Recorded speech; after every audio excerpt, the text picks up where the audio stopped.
morning, good afternoon, good evening, and good night. Welcome to the Fly With Us podcast. This podcast is bringing the art of conversation, self-love, self-care, mental health care and protection, life lessons, love lessons, and everything in between. Today, we're going to talk about culturally relevant books. I'm Lady Bounce. And I am Picket Fence. I was like, where'd you go? You wasn't there for a minute. We are joined by a special guest. She's an author, she's a coach, she's a teacher, she's a mom, she's a phenomenal Black woman. Her bio was like so long, I was jealous. I said, I really have not done enough with my life. Apparently, I'm doing it wrong. So welcome to the show, Miss Michelle Person. Thank you guys. Thank you for having me. All right, so you write children's books that are culturally relevant, which we all need. Mm-hmm. Talk to us about that. Why do we need those books? I mean, we know why, but tell everybody else why we need those books. So we need those books because kids need mirrors. Kids need mirrors to see themselves reflected in stories, because that's how you determine who you are as a person. And so the average kid, the average child will see, even though we make up 13% of the population, we make up 2% of the stories in books. I read a statistic somewhere that said the child is more likely to see a talking elephant in a story than they are to see an Indian character that's the main character. Those type, like, why should characters of color not be represented in literature just to make the rest of what we call the dominant culture happy? Dominant though they may be, their number that's not representative of our world, and that our books shouldn't look like that. So that's why we do what we do. I like it. Cool. Yeah, that's definitely, I like that too. Mm-hmm.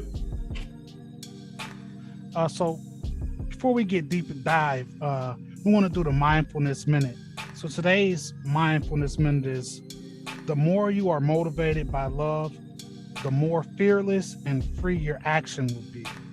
And the second part to that is, where was I looking at?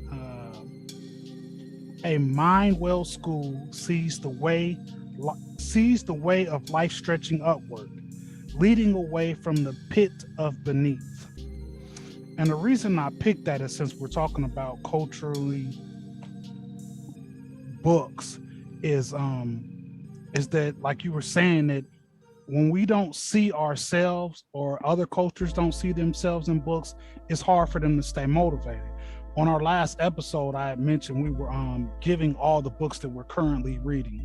And I had mentioned that I didn't like reading until after I was out of high school.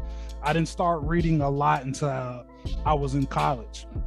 And that's because they give you all these books that are not culturally relevant, Old Yeller, and so on and so on. These books that are required reading for you to get out of high school, and even middle school and elementary. And I hated all of those books. I couldn't relate to them. So I didn't enjoy reading until somebody gave me a book when I was in school and was like, hey, check this book out. And I just went through the book, like it connected. And I think that that's the case in a lot of youth today, is they don't have things that they can relate to. Mm-hmm. Yeah, definitely. It's hard, because you have to, when you understand historically how we come to school, meaning our kids, Black and brown kids, typically come to school 1 to 2 years behind, anyway. So they're already struggling to put together to gather the phonemic skills necessary to be able to make reading easy and fluent. Like, reading is fun when you can do it easily. If you're struggling to construct meaning out of the words because you don't know your letters, or you can't blend the sounds together, then it's definitely not a task that you're going to want to do just because. So you take the fact that they are already a little bit behind, and then you take what you put in front of them to make them want to read, and it does not relate to them at all. They're like, nope. Like, there's no, like, why would I, like, it's boring, it's hard, and I don't have a dog named Spot. So why would I read this book for fun? That's not what I do for fun. But you would be amazed when you put pictures in a book that a kid can relate to, how much they will work through some of that frustration because they're enjoying what they're reading. And the other thing that I wish people understood is, after you get them there, they're like, oh, I like that kind of story. Then you can give them a Harry Potter, which is 500 pages, and they're open to the idea that, well, I like that book about magic and wizardry and, and make believe. So I might like this one too. But you can't make that connection or build that bridge if you've not introduced them or met them where they are with some characters that look like them. They'll never get there, or they're like you. They won't get there until after high school or much later in life. So, as a classroom teacher myself, I've had that problem my entire teaching career. That I have students who they spend so much time trying to figure out the word that by the time they figure out the word, the meaning of the word and what they've read is completely lost, because they spent so much time down here with these words that are not the way we talk. They're not words that they've ever heard before. And then we give them these state tests that have these, boring, long passages to read that have nothing to do with anything, and they have no frame of reference for it. And then we look and we go, oh, well, he can't read. He's struggling.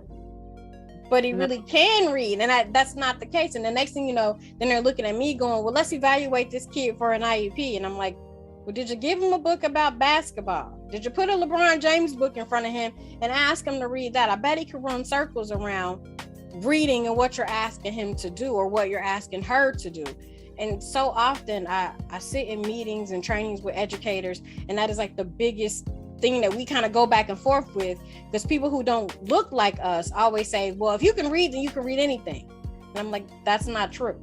Like we got to have books that look like us, that have stories we can relate to. Like you said, I don't have a dog named Spot. We're too poor to afford a dog. Mm-hmm. So in my mind, I got a dog. My neighbor has a dog, or my friend has a dog.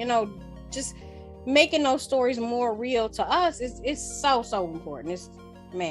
I could go on for days about that. So because I see it every day in my classroom. The story that I tell all the time that drives me absolutely crazy when people ask, how did I get to where I am now with culturally responsive trainings and curriculum and workshops and things. It at my very first year teaching many years ago.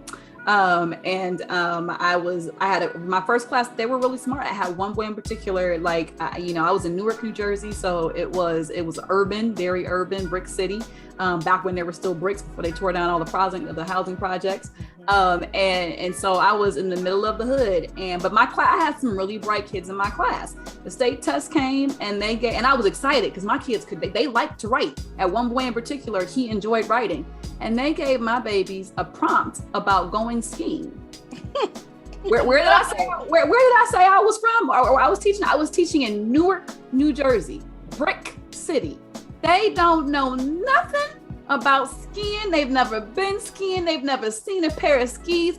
And Rashid looked at me and he said, "This person, what do they mean?"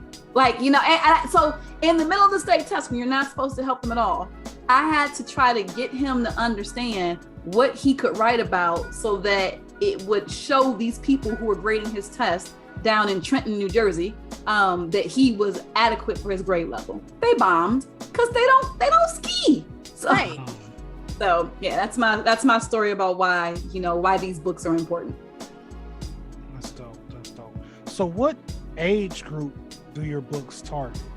Mine, personally, I'm like Simon Cowell. He always says, sing what you know. I write what I know. I know elementary education. That's what I taught. That's where I was the principal of for many years. That's what I know. So that's where I stay. That's my lane. I've taught, so my books, I have 2 series. The Kind of the Daddy Man series is for kids in grades K through about 2nd grade. And then my Nathaniel English series is for kids in grades 3 to 5th grade. The Kind of the Daddy Man is just about a little girl and the fun adventures that she has with her daddy as she learns how to navigate the world. Everything is new. She doesn't understand anything, but her daddy is there and they figure it out together.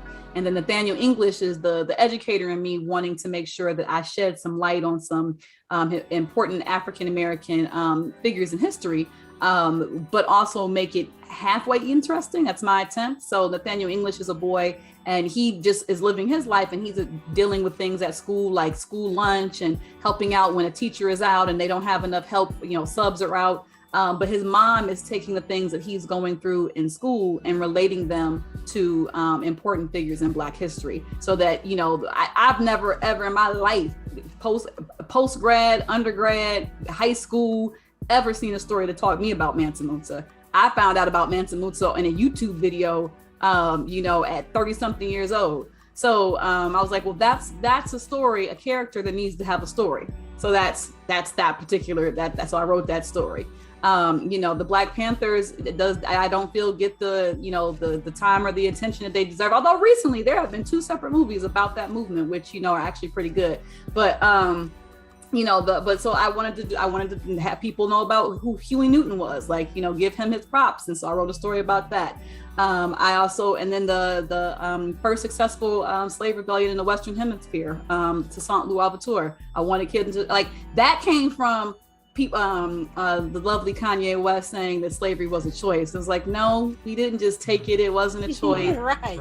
We 100% fought back and we were successful. We were successful. And unfortunately, Haiti is dealing with the repercussions of that success to this day. And nobody talks about that.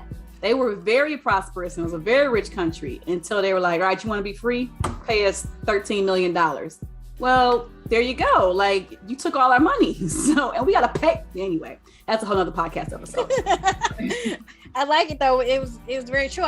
When you were talking about Mansa Musa, I had to think that I think the first time I ever heard his name was in my African American history course in college. But the second time I went to college, not the first time. So I graduated from an HBCU in 2014. So from 2010 to 2014, basically, 2011 probably was the first time I actually read a book that had his real true story and had the true history in it. Because in elementary school and middle school, no, they were still calling us indentured servants, or they called us, they were still calling us slaves in the history book. I'm like, wait a minute, can we fix this? Mm-hmm. So, of course, there's these big debates in Congress and all over the world about changing the language in the books, but you're changing the language in the books that still softens the blow of what really happened. So I'm thankful for you and for your books that it is telling the real story. So after they get this watered down version in school, they can come home and sit in mommy's lap and read a real book about the real character. So that, to me, as Pickett says, that's dope. That's dope. So what is the process of getting these books in the hands of kids and parents who need them? So for people who are interested in purchasing them for their personal at-home libraries? Yes.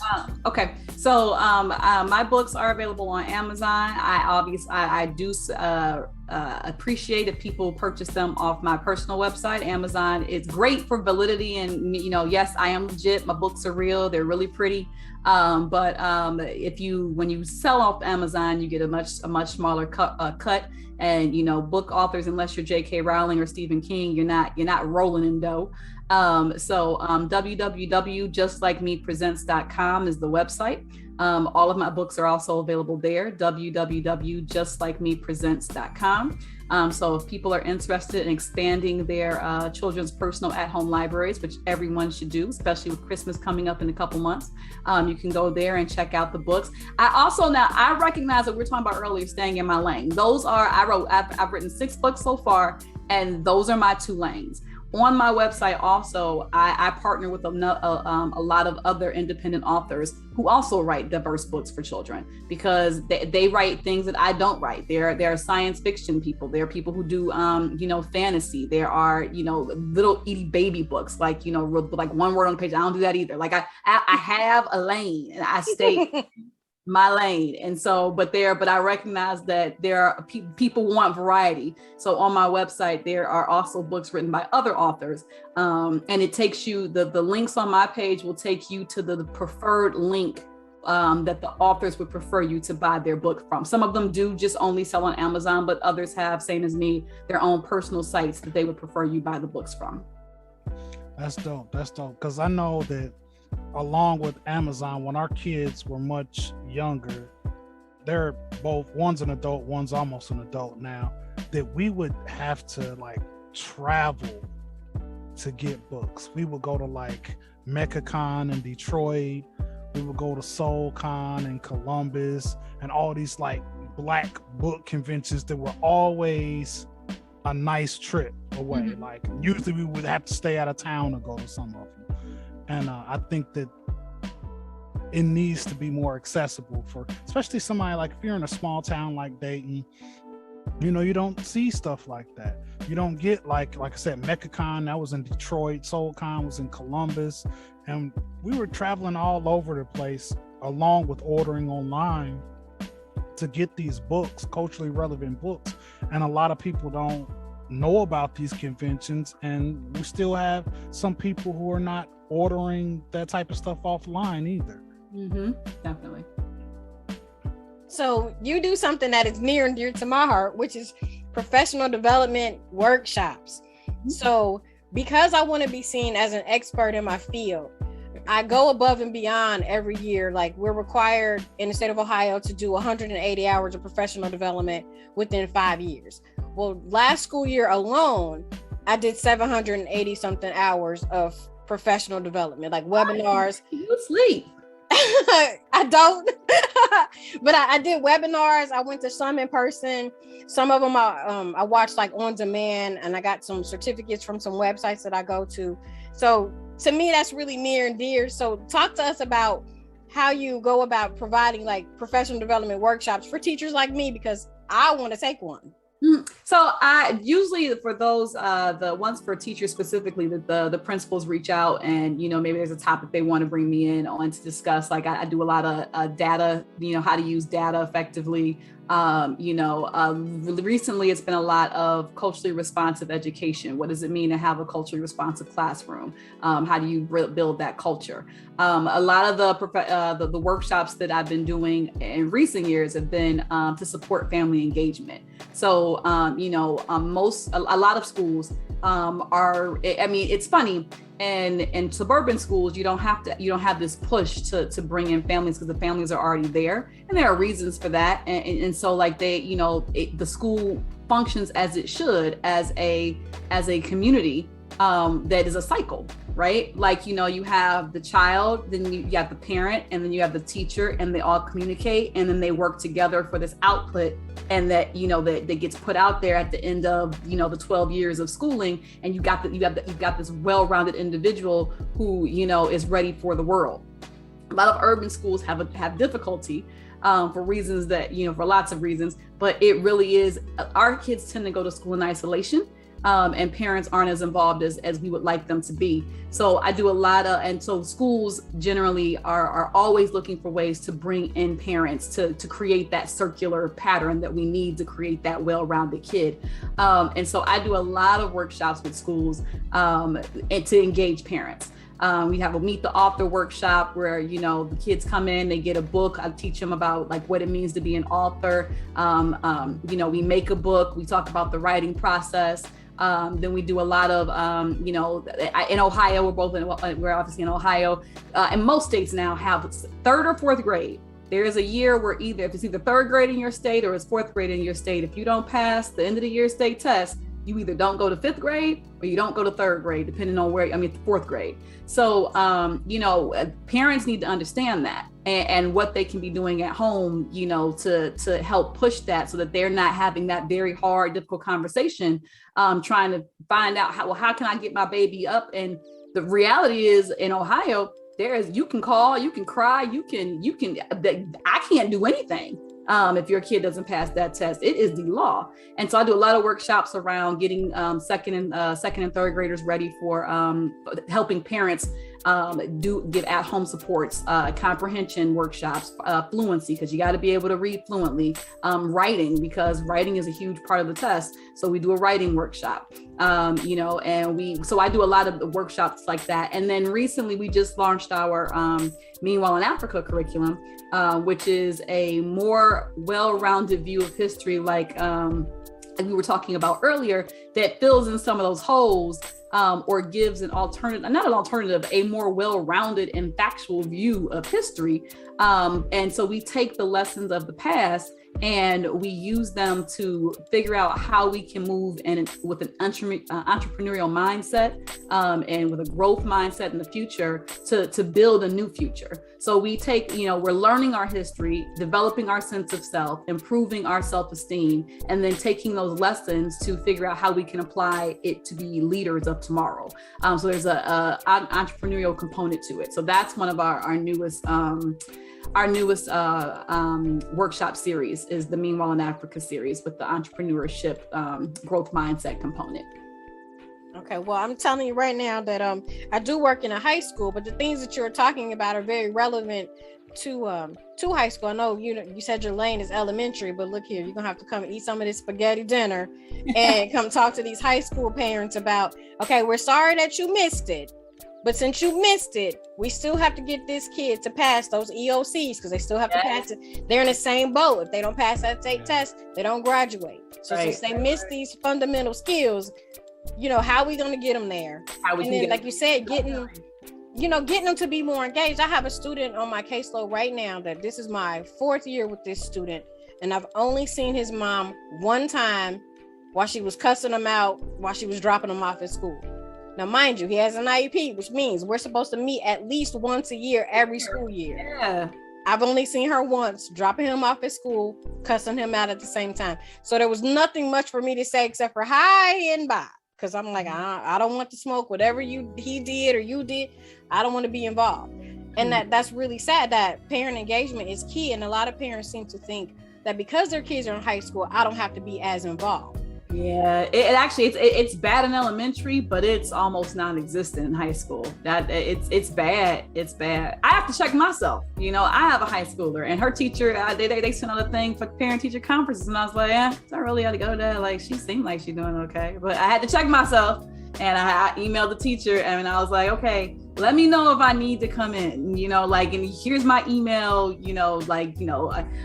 but so I had to check myself because you get caught and they can fix their own food. They can go to the school. Right. What they need me to go to the school for? I'm busy. You gotta, high school is hard. It really is hard. And that's what I was going to say. Is there a time that is too late to reach these kids that may be behind already? And to reach those parents that need to be more engaged with their children's school?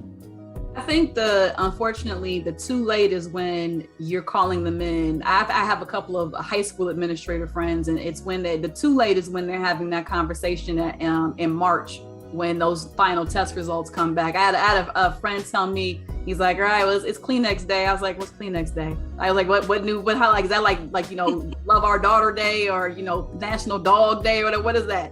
I was like, made up holiday. He's like, nah. It's like, it's the day that the test results come back, and I got to call all the parents in for a meeting to tell them they don't have enough credit. They didn't get the points or whatever to graduate. So I keep my Kleenex because all they do is cry. Because at that point, again, there is nothing else to do. You can't graduate. You've taken the test as many times as the state allows. I tried to get you in for intervention. You didn't come to tutoring, and you don't have enough credits to graduate.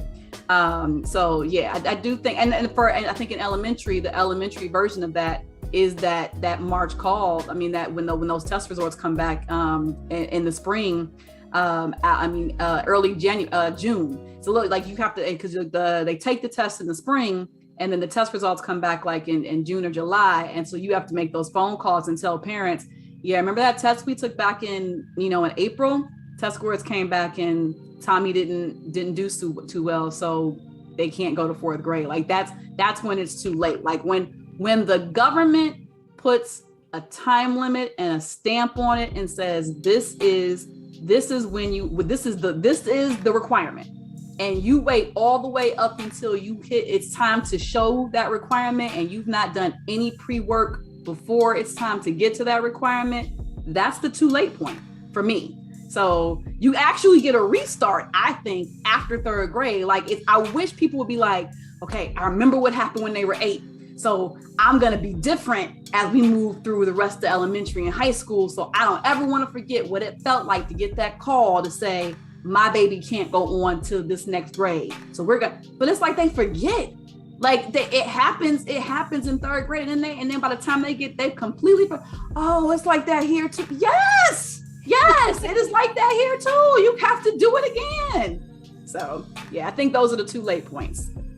So if you had maybe 3 things that you could tell parents to get them to get more involved, what would those 3 things be? So the 3 things I would say is quit ignoring our phone calls.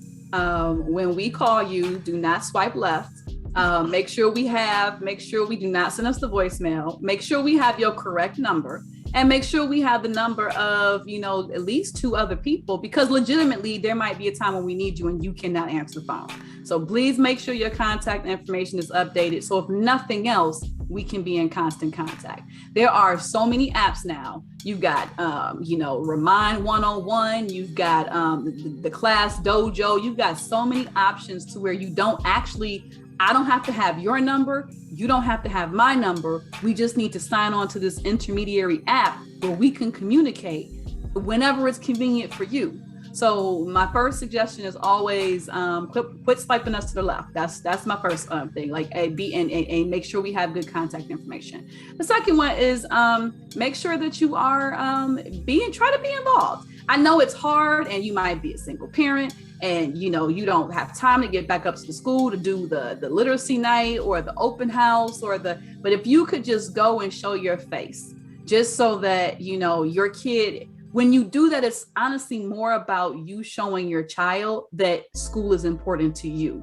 Like they're internalizing, okay, this is important enough that mommy, as tired as she is, daddy, as tired as he is gonna make a trip. I know he worked all day. He always comes home, he goes straight in front of the TV and he falls asleep. But today he came to my school because it's important. So I need to act like this is important when I come here every day. So making sure that, even if you can only go to that one at the beginning of the year, just be involved, is the get active, be involved. And the third thing is honestly that I would say is, I think really it boils down to is kind of teaching our kids to advocate for themselves. Like so if you can't be there to go into the classroom or volunteer or whatever, when your child comes home and is telling you about their day, question them. Really? Well, what happened then? Well, how did they say it? Did they say it meanly? Did they say it like this? Okay, so it sounds like they're, and when give them, teach, okay, well, the next time that happens, if you don't like how that's making you feel, you should say this respectfully, the next time that happens, and this person puts their hands on you, this is who you go, these are the channels that you follow, or this, you don't feel like it's fair that the whole class had to stay in for 10 minutes and only Sally and Tommy were talking, but the teacher made the whole class. Well, then not in the middle of class, but respectfully after class, Miss Johnson, I know that, this was what happened, but we over here didn't do anything. So can we next time do something different?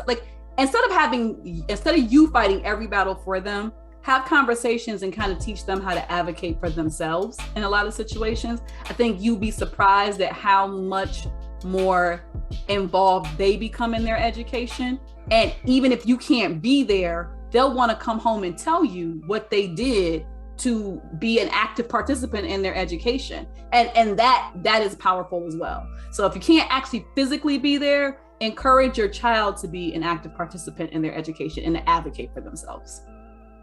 I love it. As a teacher, I was like, listen to you talk, like, oh my God, yes. Because when you ignore our calls, not you, but when parents ignore our calls and they're not involved and the kids don't advocate, then teachers tend to form opinions that may not be true about you, your family, your household, and your child.